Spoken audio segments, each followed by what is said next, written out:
જીતુ પટેલ, ગામ દાસદ, તાલુકો ઊંઝા, જિલ્લો મહેસાણા.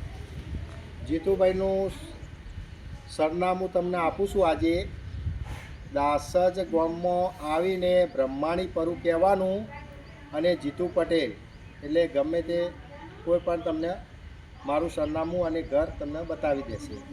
આજે આ દર્દી કયા ગામથી આવ્યા, કેટલા વર્ષની તકલીફ હતી એ આપણે પૂછીશું. કયા ગામના છો કાકા? ગામ અંબાસન, તાલુકો જિલ્લો મહેસાણા. બરોબર. કેટલા વર્ષની તકલીફ હતી? 10 વર્ષની તકલીફ હતી. બરોબર. કેટલી મિનિટમાં ફરક પડ્યો? 10 મિનિટમાં 60% ફેર પડ્યો. 10 મિનિટમાં 60% ફરક પડ્યો. ચો તકલીફ હતી તમને? પગે ઢીંચણમાં તકલીફ હતી. બરોબર. કેટલા દવાખાને ફર્યા તમે? હું 10 દવાખાને ફર્યા. બરોબર. આ કાકો 10 દવાખાને ફર્યા.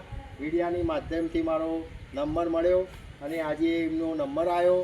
એમની ટ્રીટમેન્ટ કરી અને એમને સારામાં સારું આજે રિઝલ્ટ મળ્યું છે.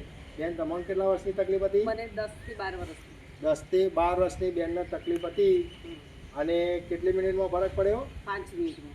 5 મિનિટમાં. તમને તકલીફ ચો હતી? મને કમળમાં અને ગરદન એક આમ ઊંચું નહોતું જતું, કટકટ અવાજ આવતો હતો. 60% તકલીફ હતી. બરોબર. કેટલા ટકા ફરક લાગ્યો? 60 થી 70%. તમે કેટલો દવાખાને ફર્યા? અમે કઈ ગણાય જ નહીં એટલા. કાશા દવાખાના પણ બેન પણ ફર્યા? મહેસાણા, અંબાસણ, વિસનગર ક્યાંય બાકી જ નથી. બરોબર. અને અહીંયા આવવાથી તમને કેટલું રિઝલ્ટ મળ્યું? બહુ સરસ રિઝલ્ટ મળ્યું એમ. બરોબર. અને અમે મીડિયાના માહિતીથી અમે અહીંયા આવ્યા છીએ. બરોબર. ટ્રીટમેન્ટ કરાવવા. આ બંનેને આજે રિઝલ્ટ મળેલું છે.